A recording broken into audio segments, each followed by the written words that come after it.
Hello everyone. Welcome to SolidWorks 2014 Tech Days. My name is Dennis Barnes and I'll be talking today about advanced mating techniques. Get it together, man. So the first thing we're going to be talking about is our mates and how sometimes they give us a little bit of stress. Sometimes we actually fight with our mates and they fight with each other. And we wish that our mates were a little bit smarter and had more intelligence to work better for us. So here's a short list of topics that we'll be talking about today. We're going to talk about planning, pre-planning your mating, doing mating more advanced and quick mating. We're going to talk about adding intelligence to our mates, and we'll talk about repairing mates when we get errors with them. So let's talk a little bit about planning. I know if you're like me, you just take your parts or you just start throwing everything together and building the component. And if you're working in an environment where you have to collaborate with other people and there's other people working with other sections of the assembly, it's really important to plan out ahead of time what you're going to be doing with the individual components as you bring them into the assembly and into the subassembly. So here's some things that you want to think about before you start just glomming stuff together. First of all is how many instances of that component are going to be used inside the final assembly, and how can you make that perform a little bit better if you know that it's going to be being repeated and reused over and over again. So whether or not it's in the frequency of the use or if it's going to be in a subassembly or in the top level, you should be thinking about this and having this conversation with your other collaborators. There are definitely some advantage to having subassemblies versus having all the parts in the top level assembly, and we'll talk about those in a little bit later. Does your assembly and the mating representations actually represent real life behavior and relationships within your part? This is always a great thing if you're working with different kinds of motion, because if your mates aren't correct, your motion won't work. Also, in terms of documentation, is your bill of material, your product data management, and actually the manufacturability of this part, is this actually working for you when you plan out your mates? So here's some tips about planning for when you go to create your mate. Go ahead and establish which components are going to be commonly used and reused. So they should be programmed with intelligence and automation, which we'll talk about in a little bit later. A good best practice is to avoid chains of mates. Pick a large important part and mate the other parts to it rather than mating A to B, B to C, C to D, and so forth. Take your hardware, your connectors, not necessarily connectors, but your hardware, your bolts and screws and washers and so forth, and put those in at the very, very end, because all of those mates and all those components really slow down the rebuild time of your assembly once they get in there. And if you can organize them a little bit better, you can save a lot of time in getting rebuild on large assemblies. So you need to make a decision about whether you want to create a subassembly or have all your components in the top level. If you use subassemblies whenever possible, you really save the load of rebuild on SolidWorks, because SolidWorks tries to calculate all the mates simultaneously. And by doing this, if there's a lot of mates at the top level, it has to spend a lot of time doing that calculation, whereas in a sub-level, it'll do that after. It'll just cycle through it, and it'll just take a little while, a little bit less time. So, and then when you have data management documentation, you should be able to give appropriate names to your components and maybe to your features. We'll talk about that in a little bit when we talk about search. Okay, so your best practices here for planning are going to be to avoid rework and to get better organization into your parts and subassemblies that you're going to be using to create your components. So we're going to move right on into SolidWorks, and we're going to talk a little bit about some of the things that will help create better efficiency for you to do mating. Now, you should already know some basic mating techniques. You should all be familiar with the mate dialog. But what I'm going to be showing you today are some tips and tricks about how to speed up the ability to do that, okay? And as with always in SolidWorks, you should approach it with a philosophy that you can try to get all your work done within a 1-inch radius of your mouse pointer inside the SolidWorks software. So with that said, I'm going to go ahead and transfer over to my SolidWorks screen, and we're going to start with this subassembly. This is a Knuckle Kit Sub Assembly, and I'm going to be adding some connectorization and other items into it. So to start with here, we've got these four components here, and I'm going to do what I had said before, is I'm going to create that large mate. So once I select this part, I just turn on my mate tool. There's a button here that's been here for a long time. This is a multiple mate mode. And what this allows you to do is this allows you to select that single component and then add corresponding components of the same type to connect to the top level component. Once you do that, those mates are in place. Now I'd like you to notice something else in the dialog that's been added for 2014. This is this map pin, okay? Previously, mates were always up until you close them or hit confirm. Now you can decide, after you complete the mate, you can turn this map pin sideways and the mates dialog will go away once the mate is completed. So I'm going to go ahead and create one more of these multiple mates and show you another capability of this, and that's to add the mates in a folder once they've been created. If I uncheck that and I complete that mate, I'll be able to show you that this is the folder for the concentric mates, and then this is the coincident mates that weren't put in a folder. Okay, so then one last mate here, I'm going to go ahead and create coincident between this one and this one. And then you'll notice that since 2012 we have this dialog that comes out here. You can change the mate, or you can simply right-click, select OK, or if you don't move your mouse around very much, after the mate is selected, you can select OK and then get done with the mate. So I got to get out of the dialog here because I had it pinned. So something that I haven't done, and I'm going to start doing more and more now, is I'm going to do what's called a pre-selection. So I'm going to select the items here that I want to mate, that I want to create my next mating sequence with, and I'm going to select the right plane. Now by selecting these items here, I can use my my pattern capability. Now if you look at the patterns, there's lots of patterns here to select from. We have linear, circular, pattern-driven, sketch-driven, curve-driven. Okay, these are all really great for creating components that have to follow another pattern that you've already created, like a hole pattern or something like that. So what we're going to do today is we're going to use the mirror components. So I click on that. I select the plane that I want it to mirror about, and then OK, and that will automatically mirror my components to the other side. Okay, drag this component over here, this part over here a little bit, and then we're going to use another advanced mate capability by pre-selection to select this face, this face, this face, and this face. These are, I'm accumulating these collections with the left click and the control key. So once I click on mate, what happens is it brings up the mate dialog in what's called a width mate. This is an advanced mate, and it's a width, and it selects the outside tabs and the inside tabs, and it calculates the exact distance between those to put the part. Okay, I'm going to go ahead and create another mate, which is going to be a basic mate, but I'm going to unpin the dialog here and show you something new for 2014.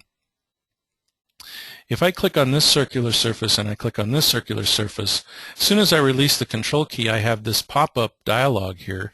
For you, it should actually end up underneath here. I think in my situation, my pop-ups are not showing up in the right place. But if I select this concentric mate, this is actually new for 2014. It actually creates the mate, and I don't have to use the mate dialog at all. All right. So something I want to show you, I'll do it a couple of times and I'll show it to you, but for the longest time there was a mate capability actually inside the move component dialog. Basically it was called Smart Mates.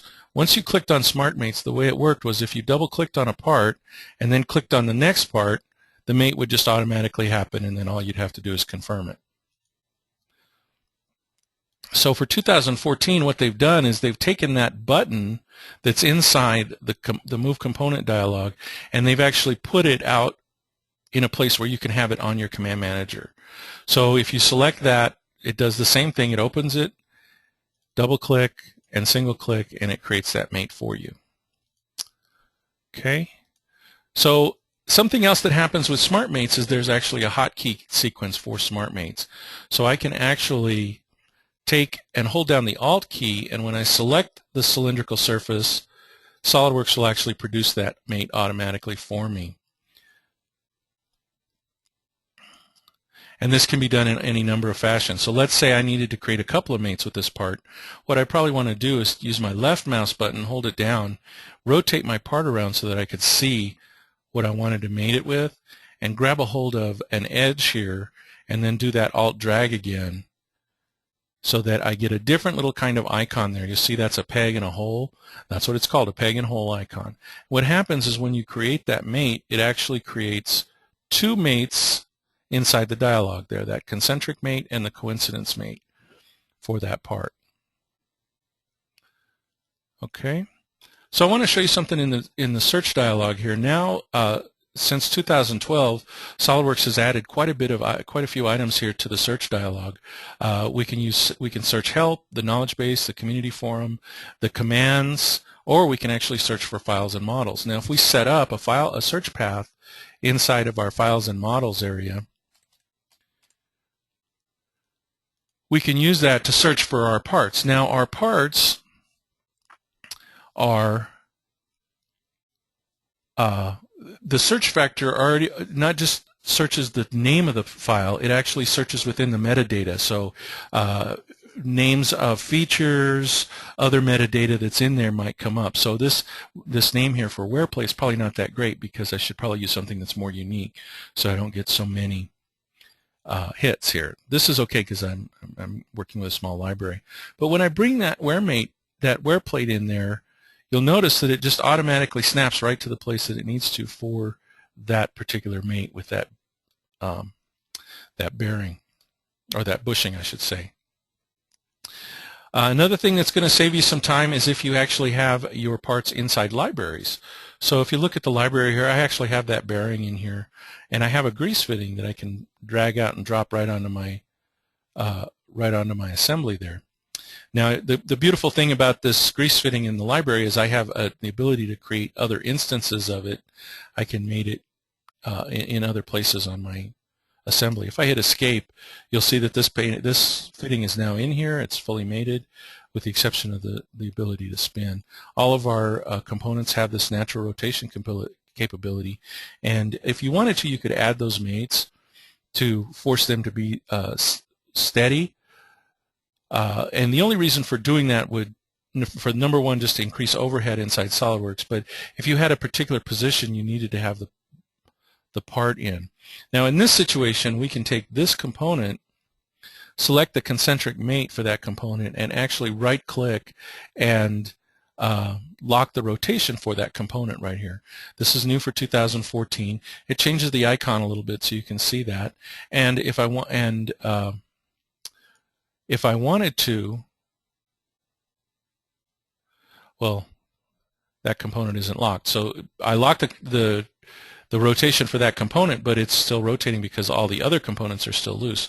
So if I wanted to have that completely locked, I'd have to go down to my mates dialog, and I'd have to lock all concentric rotation. Once I lock all concentric rotation, none of my components can rotate. So I'd have to unlock them one mate at a time to do that. So here's something else I want to show you that's really handy, is the capability of taking your components that you've already mated and copy those components, similar to using a pattern, but you have the ability to use a copy with mates capability. So it takes the components that you have selected, like this bearing and this wear plate, and I can actually repeat the concentric mate because it's going up the same part of the knuckle, and then reselect the coincident mate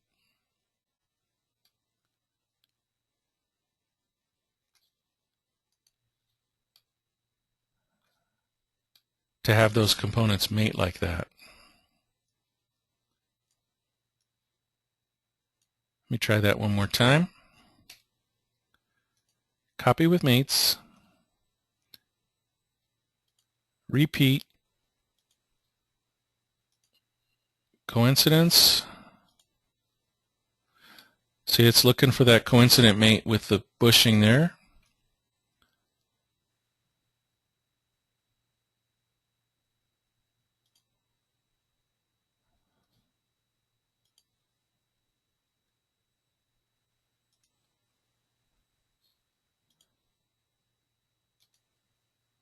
And then I've created my mates across there. Click OK, close it, and now I've got my mates, my components copied to the other side and mated. Now if I had a plane that went down the middle of this, I could certainly do the mirror components, right? So now that I've completed this subassembly, what I'm going to do is use these Windows buttons, which came over in 2012, to tile my component and bring up this boom here. So here's the boom, and hopefully you notice that it's moving here. It's got motion, and right in here, these knuckle kits are missing from this assembly. So I'm going to be using this knuckle kit quite often, so it really behooves me to create a subassembly and to have some intelligence in that subassembly.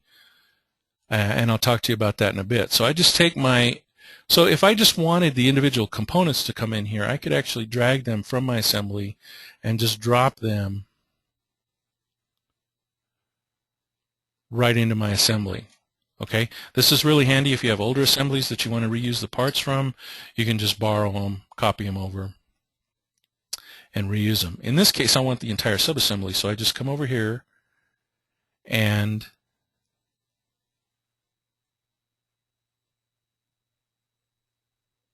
once I get the right place, it's going to go ahead and create a concentric mate to that hole right there. Then, remember how I pre-selected? Got my little dialog here. But you'll see what happens is, yeah, when it moves, when I move my mouse, it moves away. But for everybody else, this should work just fine. So I'm just going to select these two faces and then just use the mate to do that, and then right-click to confirm it, and it'll just go away right away. All right. This is a good one for the Alt-Drag method. Creates that concentric mate, and now I have my boom mated to my knuckle kit. Okay. Let me show you something else that's really nice. I have this end here I'm going to be using a flange to put on here. So I'm going to bring up that flange. We'll tile that over to this side.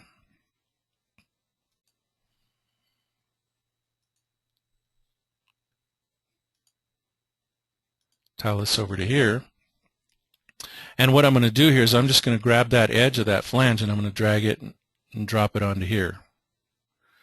Okay, so this creates that pin and hole mate, but it also does another thing. If you'll notice, when I hit the tab key, see how my part is rotating and remating each of the individual holes to the hole pattern?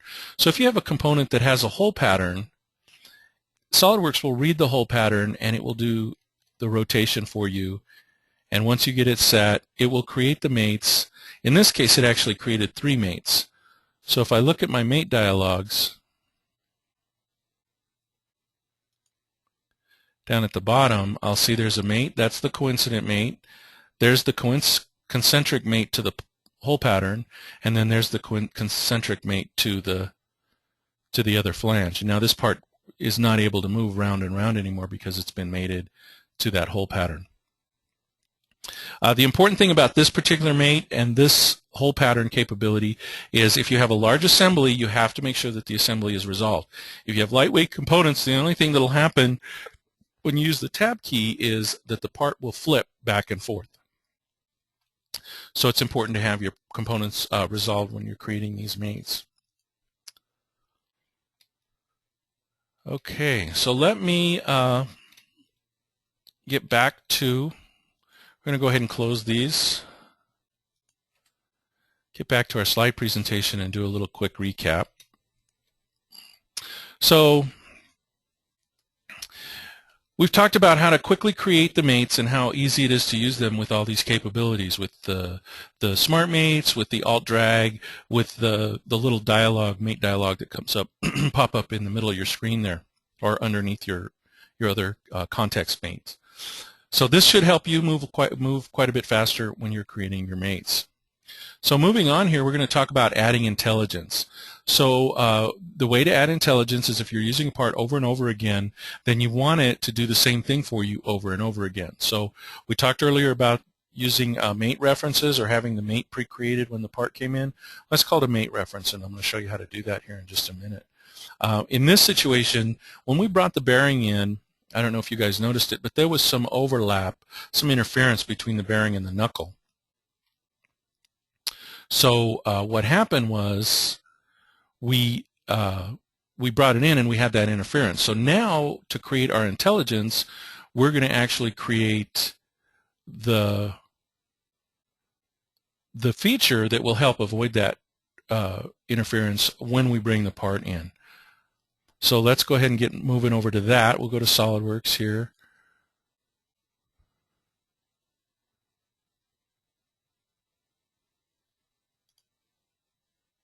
We're going to go ahead and open up. The beautiful thing about SolidWorks is if I select all these parts to open, they'll just all open up all at the same time inside SolidWorks if I use the Windows browser to select all the parts there. I'm going to clean this up a bit.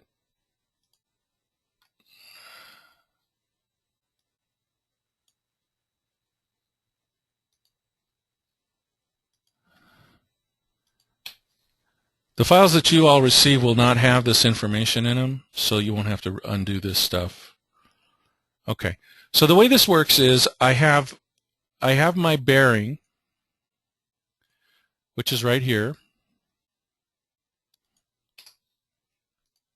And the first thing I want to do with my bearing is I want to create a smart reference to it, a mate reference, so that when I drag it into a subassembly, it always orients itself appropriately and creates at least one mate.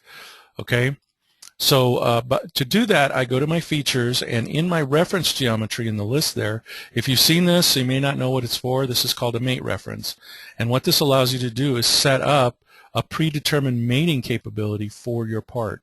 So if I select that edge, that's a great thing for this mate because this is what I used beforehand when I wanted it to create that mate. I can also set up backup mates in case my first mate fails. I can create these secondary and tertiary mates.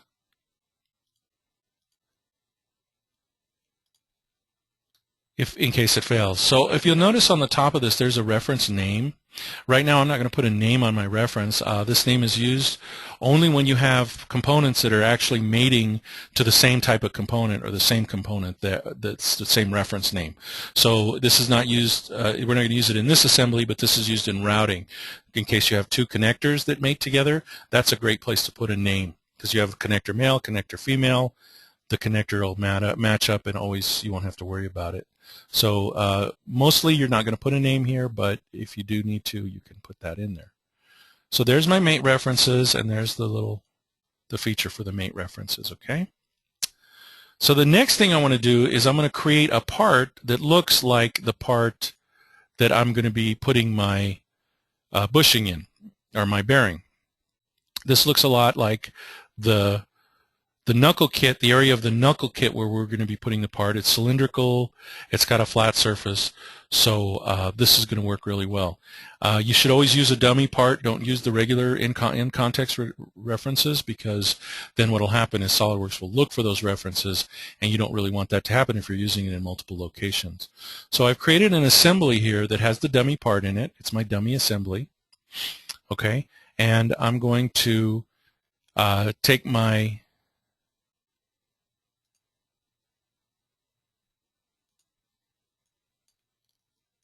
bushing, my bearing. I keep calling it bushing. It's really a bearing. I'm going to take my bearing and I'm going to drag it and just drop it right in here. See, it automatically mates exactly where I want it to mate. Okay, so the next thing I want to do is I want to use this component as a smart component to create features inside the component that I'm going to be mating it with. Okay, the best way to do that is just to start editing this part. Change it to wireframe so I can see what I'm selecting here, or to hidden edges visible. We're going to go ahead and create a sketch on this face, and we're going to use this inside edge here to convert entities.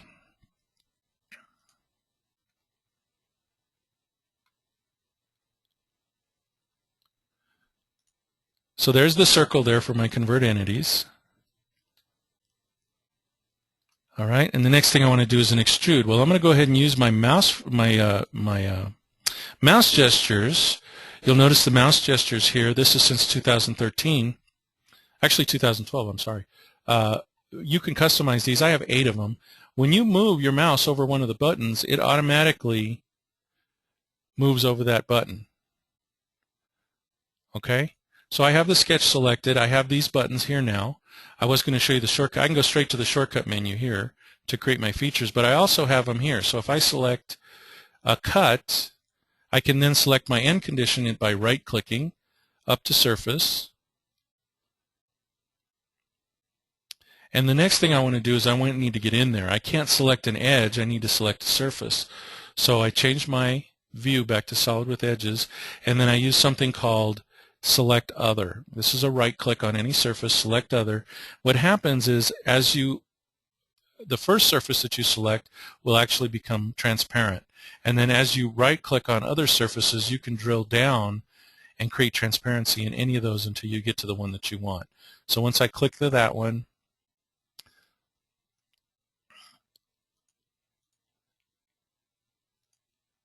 there's my feature now that's been cut in there. So all I have to do is add, let's say, go ahead and add a fillet down there at the bottom, 2 millimeters, right click and complete it, create a chamfer at the top. That's not a chamfer, that's a fillet. Chamfer, 2 millimeters also, right click to complete that. So now that I have those parts there, I can bring back my bearing, and now I need to add one more part. I'm always going to use the wear plate on this assembly.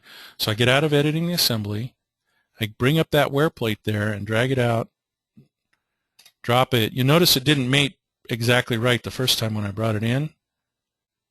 So I just hit the tab key and it just goes ahead and mates perfectly like that. Okay. So the next thing I need to do is I want to make this a smart component. Okay. I always forget where that is.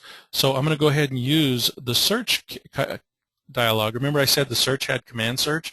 Well, that's so great because I can hit the S key here and I can start typing if the command into the command area for smart. And I can find make smart component. So what will happen here is I can either click on it and execute the command. I can drag it out onto my feature manager, my command manager tree, so I have that now to make a smart component. Or I can click on these little eyeglasses here, and it'll actually SolidWorks will actually show me where that is. Okay, if I hadn't had it on there.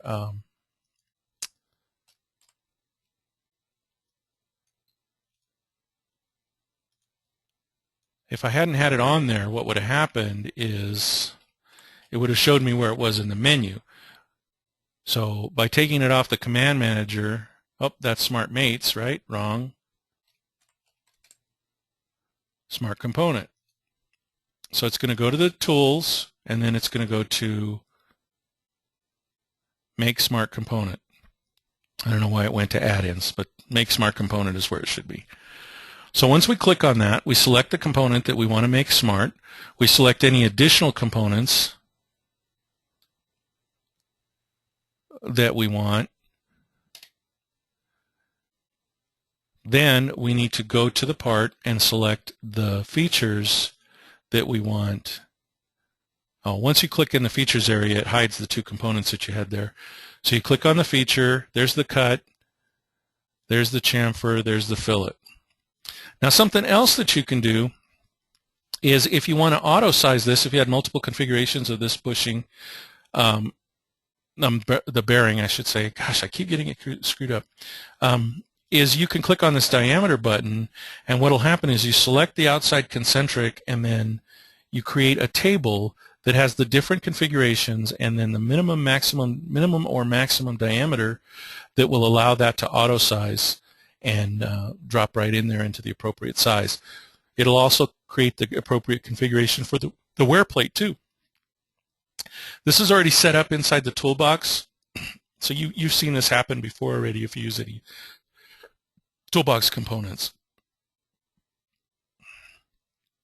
So now that I've created this, okay, go ahead and save it. So now that my part is all ready to be smart, I'm going to go ahead and use my R button to bring up the last 16 items that I had opened before. I'm going to open up the Knuckle Kit Assembly again. And I'm going to go over here and I'm going to delete this bushing.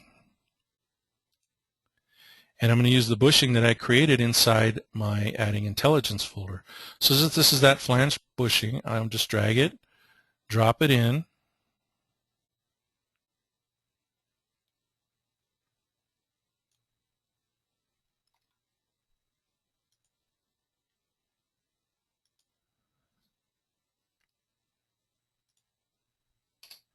That's not the same part.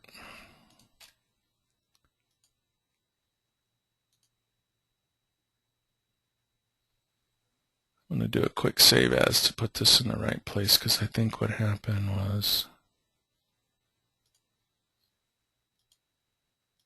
it opened from a different place. Yeah.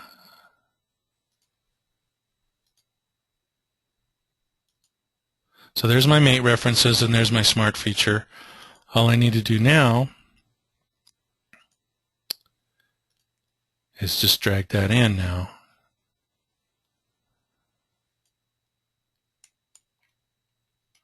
I don't know why it's not opening.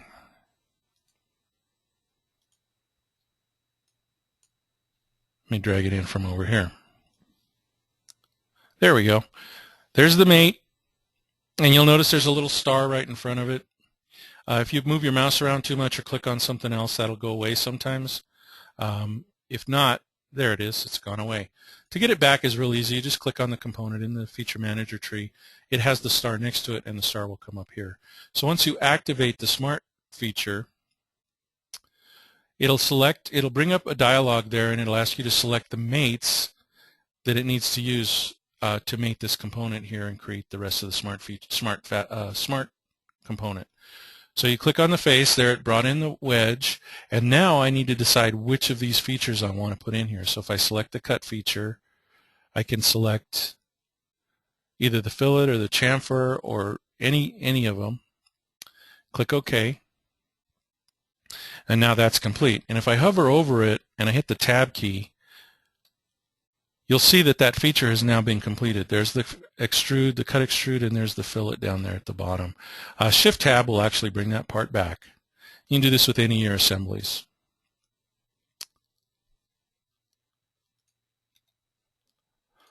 So, adding intelligence. Hopefully adding intelligence is going to save us some time by setting up the components ahead of time, saving a little bit of time in the assembly process. If you're reusing these components over and over again, this can save you time in creating specific mates, actually adding assembly level features and stuff like that, and it actually will help automate your tasks. So let's go ahead and move on to the last topic here, and we're going to talk about repairing. I don't know if any of you have experienced this, but I know this happens to me quite a bit with a large assembly. What will happen is when I open the assembly, it seems like it was working before when I put it away, but now there's other issues with it. So I'm using that recent command to bring up that boom. It's a large assembly, so I'm going to go ahead and rebuild it. Okay, I'm going to go ahead and bring it in resolved. Oops, I missed, went the wrong way. Set resolve, lightweight to resolved. So this is going to go ahead and resolve and rebuild all my components, and you'll see that there are quite a few more errors in this. If I look in the mates dialog, these are where those errors are showing up. Okay. So one of the tools that we use for checking this is clicking on the What's Wrong dialog. When it brings up the What's Wrong, it tells us that I have some width mates and some concentric mates and coincident mates that have issues. Now there's not very much information on this.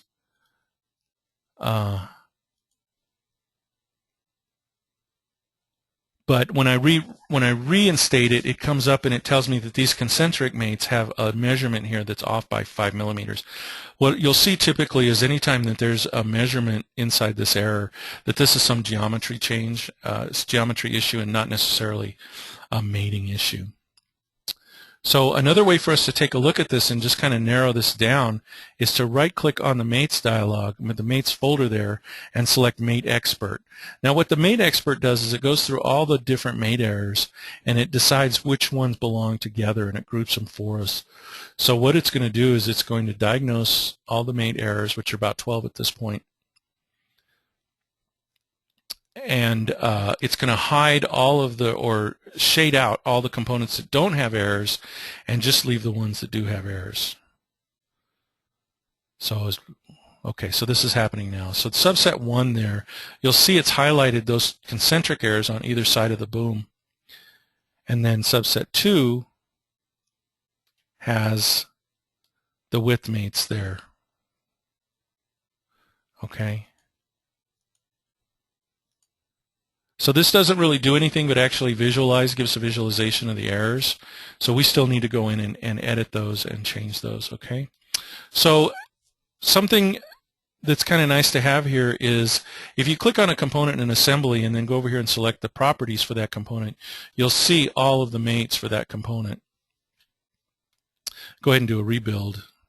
My what's wrong comes up. But you'll see these are the errors that are attached to specifically to this component here. Okay. Something else I can do is inside my advanced dialog, I can use my advanced select. I just brought up the shortcut key, so that's shortcuts, advanced select. I can select mated to. So what happened was it selected that component that it was mated to. If I control click on that, bring up that dialog again and invert the selection.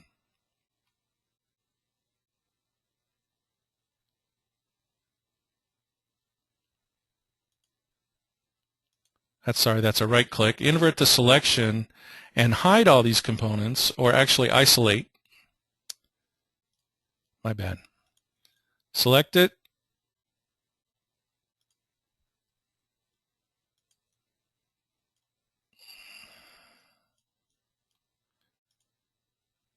Mated to, and then isolate. What'll happen is it'll hide all the components. I won't have to hide them myself, but I can hide all the components that are not mated to this particular component here. Now, if I'm doing a lot of work around a particular part in the subassembly, this is a great thing to do because I can isolate this and I can actually save it as a display state. So I'm just going to call this guard.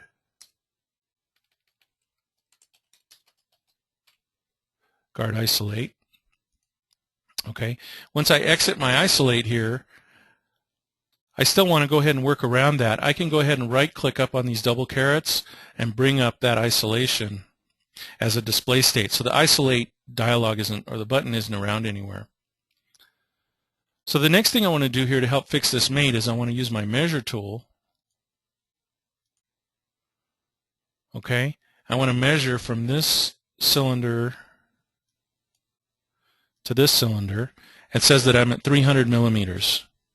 Okay, that's really great. So now I turn around and I measure from this cylinder to this cylinder. Well, that's only 290 millimeters. So there's where my error lies, is this bracket is too wide for this. So the great thing about SolidWorks here is I can actually use any of my other tools with the measure dialog up. So I want to go ahead and change this. I want to change this dimension here, but if you're like me, I've already forgotten what I should be changing it to. So I can bring up the measure tool, and I've got actually a measurement history that says that the one I'm looking at is now 300. The one I need is 290. So I'm going to go ahead and change this to 290. It says I have to save it. You might want to save all these documents, y'all, to get these up to date so we don't have this issue during the demo or the delays.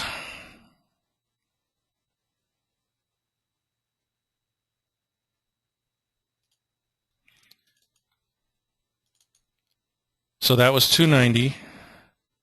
Go ahead and rebuild it. And I'm seeing that I still have mate errors. I can turn these off if they come up all the time and bother me. So now when I look at this and I see the properties, I see there are no longer any errors inside that. So go back to the original display state. And let's take a look at the other errors that I have here.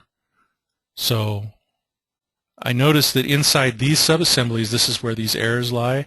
So if I right-click on the subassembly, I can use this tool called View Mates. And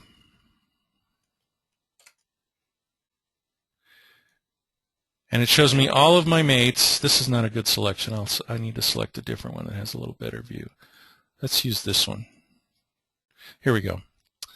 This particular part of the boom has 3 mates above the bar and 2 mates below the bar. And this bar was introduced in 2013, and basically it indicates what items hold the component in place and what items have other components that are attached to it. So these items that are below the bar are like the parent mates, and then these items above the bar are like the child mates. So we have these 2 different colors that are being used. One is red and one is yellow. This tells us which mate is winning the fight. So when I left-click on a mate, I get this dialog here that tells me what the 2 mates, which 2 components are mated. It gives me an opportunity to reverse the mate, or edit the mate, or suppress the mate. Okay, so if I go to the other one, I notice that that's a failed mate. I can't put that mate in place. This mate was actually solved, but it has other issues. This mate was unsolvable. So what I can do, though, is I have an extra button on here that tells me I can force the mate to solve. So if I force the mate to solve, you'll notice that the component got moved over closer to the center of the boob, and the other mate is now unsolvable. So if I take that mate right now and just suppress it, I don't have any further issues with that particular width mate. Okay, let's do the same with the other side. You'll see how off it is. Grab a hold of that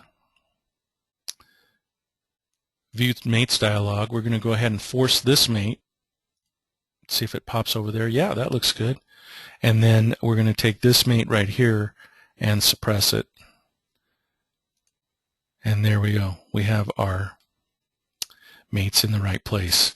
So some other things you might notice for 2014, any subassembly in the component list, if you right-click on it or left-click on it, either one, you get this in context pop-up here. There's a new icon here that actually will allow you to change your subassembly from flexible to rigid or vice versa.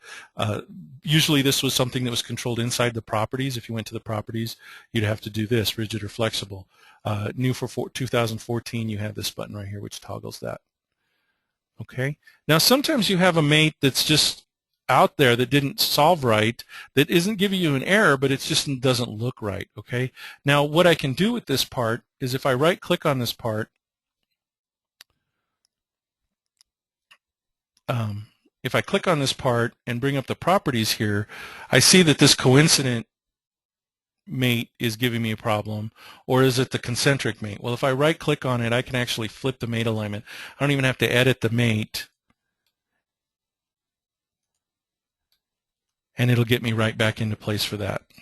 So a lot of quick things that you guys can use, tips and tricks for how to keep your assemblies in order, how not to do too much work to get them back in order.